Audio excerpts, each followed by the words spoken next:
Sanal is going to talk about how to transform your life with simple perspective shifts. So this will be an introduction to a method of mind transformation that he's been developing for the last 13 years called Spiritualogic, which is essentially a blend of ancient spiritual practices with modern neuroscience and psychology.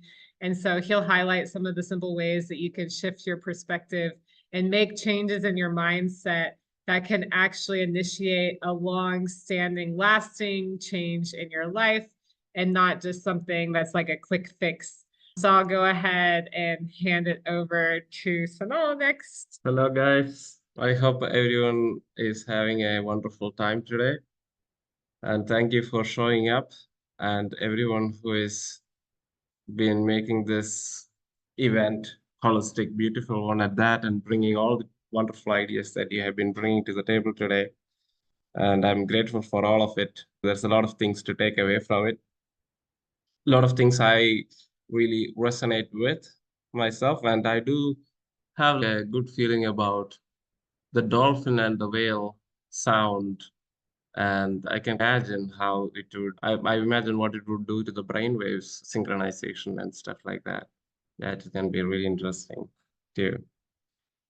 Okay, so I would like to share a few perspective shifts which are simple to adopt, and it would bring about a profound shift. So it's not about the how big the change is, it's about how big the impact is as a result of the change you make, right?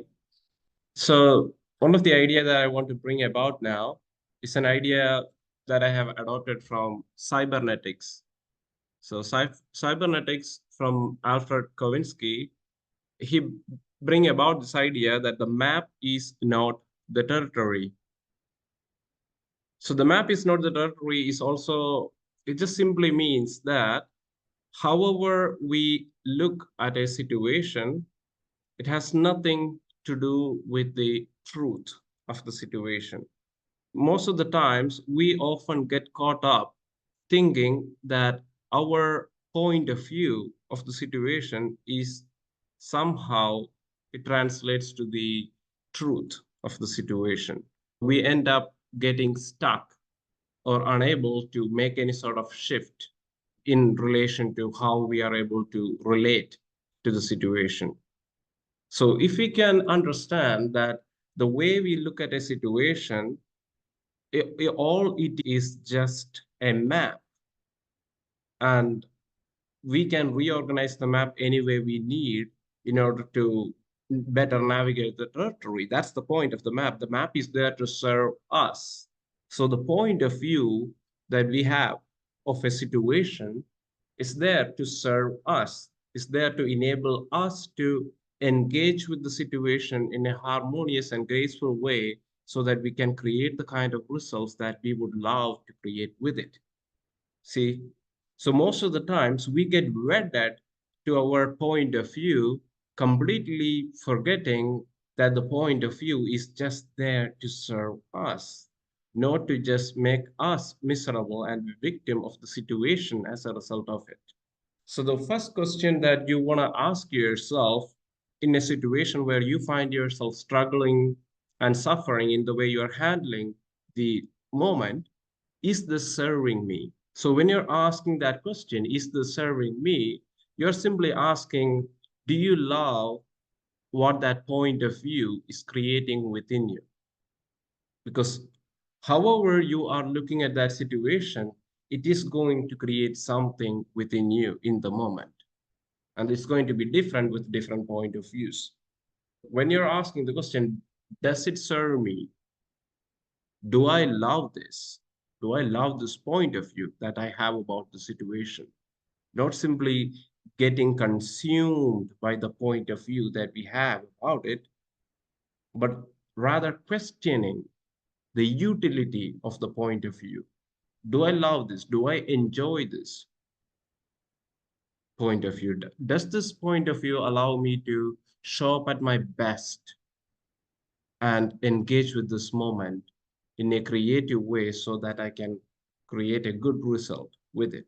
Or am I showing up really poorly as a result of the way I'm looking at the situation?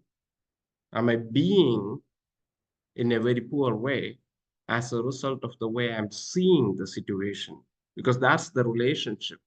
You're seeing in the seeing creates your being. So if you can make a shift in the way you are seeing the situation, now you can bring about a shift in the way you're going to be in the situation. And the way you're going to be in the situation is essentially from where all automated behaviors emerge. Because that's what most of the time happens. We never really have full control of what we do, because what we do is more or less a set of automated reactions or automated behaviors that come from a certain place of being. If you're being nervous, there's a range of things that we would do in a situation. But the way, if and the reason why we are being nervous, that is the result of the way we are seeing the situation. Let's just say you are thinking, like, oh, this has to happen, this has to happen. If that doesn't happen, it's going to be terrible and I cannot handle it. It's going to be absolutely worst case scenario. Of course, you're going to get all anxious now as a result of it. And as a result of it, there is going to be a set of range of things that you'll probably be doing. It's not really like you don't really have a control over what you do, because what you do just emerge from that place of being. So the best place where you have power over is in the way you are seeing the situation. And knowing that how you are seeing the situation has absolutely nothing to do with how the situation really is. How I see is not how it is. And what I see is not all there is to it. At any given moment, the way I am experiencing the world has nothing to do with the way things are. It has everything to do with the way my mind is making it up to be. Subjective experience has absolutely nothing to do with objective reality, because if that's the case, we would all be just stuck. We wouldn't be able to go watch a movie theater and come out with 100 different set of experiences. We would all be just stuck with one experience, you know? But we don't want to live in a world like that. Yes, it's a good thing that objective world has absolutely nothing to do with our subjective experience.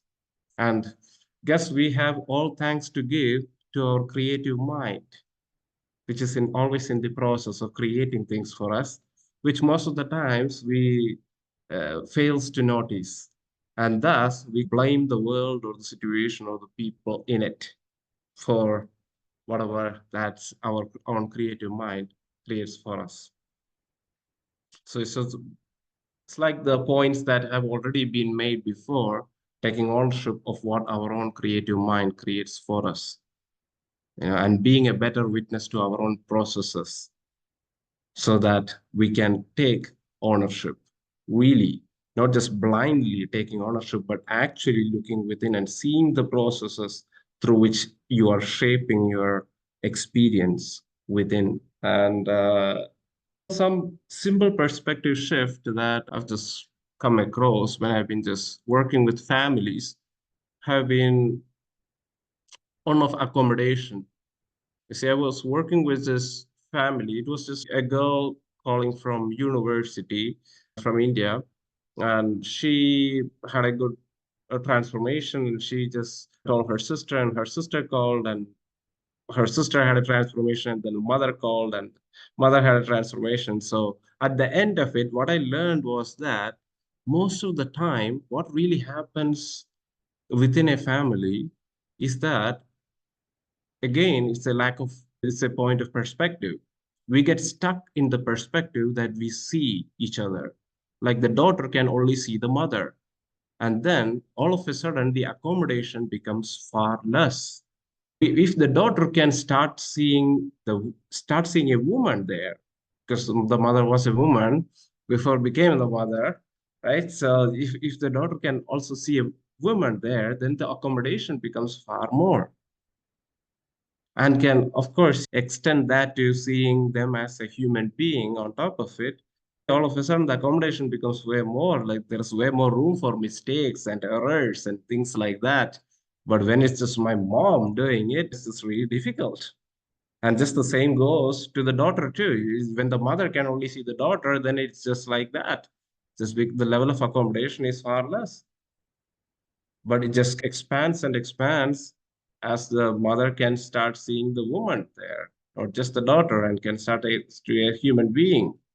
So just like a simple perspective shift to increase more accommodation by seeing who we are on a fundamental level, recognizing who we are and on generalizing it, not just completely narrowing on the specific labels through which we relate to that individual, but to just expand and generalize and start seeing human being, not just the daughter or the mother or the sister alone, or the father for that matter. So that's something nice thing to bring about. And what else?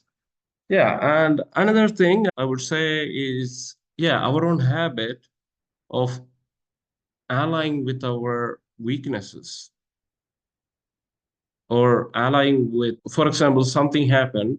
Let's just say it didn't go so well. Now you're going to ally with your weakness and look at how poorly you handled it, as opposed to, for example, allying with the strengths, like seeing the courage to show up, knowing that there is a chance to lose. It takes some courage to show up. That's something to count, a victory to count. But most of the time, we make a habit of just counting the defeats and discounting the victories. See, making it small perspective difference there and counting your victories, however small it is, it because the brain learns through reward. So just making a habit as counting your victories and discounting your defeats. That's where you don't want to be discounting your victories. You want to be discounting your defeats because you are a human being. See again. So mistakes and things like this are bound to happen. All decisions are suboptimal. So it's just things happen. And there is a lot of randomness that plays a role in most of the things. So never underestimate the role of randomness as a force in the universe. So just like that, it's not like how easy to just say, "Oh yeah, I failed." No, maybe there's just between one who won and one who failed. It's just a simple play of randomness in it. But you just read too much into it and make it like, "Oh yeah, I'm not so good," and this and that and all these stories. So just discount your defeats, give yourself like a, and just don't think there is something wrong with you. You know, now that's the whole thing of the present, whole spirituality and everything. There's something wrong with you. You need like healing and fixing, and you're just a wounded thing. And there's nothing like this. Just like the word trauma itself, it just came out of the word blunt trauma. You know, it just was a word denoted for physical stuff, a physical wound. It's not, and now we just made that as such a buzzword and utilize that. And of course, people make behavioral changes in life, but that has nothing to do with trauma. It just simply shows still your brain is adaptive and it is making changes because it sees, okay, there's something that happens. So it is making adaptive changes so that it doesn't fall into the same sort of situation again. Now, that's a good thing. You want your brain to be doing and making structural and behavioral changes on those levels. I mean, it's not a bad thing that the brain is doing that. That doesn't, but of course, you can put a whole narrative around, okay, now I'm just traumatized. No, it's just a victim story. They did a whole research on the stuff. There's a thing called PTSD and there is a thing called PTG. It's like post-traumatic growth. There are people who just simply grow from trauma. There are people who just simply get stuck with it too. The thing is, there's space of accommodation in the good universe for all of it. The universe doesn't say everyone should just thrive or everyone should be happy or something like that. You can play the victim all you want, or you can play whatever game you want. So it's just you you just change the story and you just change the game. That's the whole thing. You can just see, you know what? I handle some really terrible shit by this point. And I think at this point, I can handle almost like anything. That can be your story. Instead of, oh, you know what, this all happened to me. No, I think I'm just good for nothing. Or that can be the story.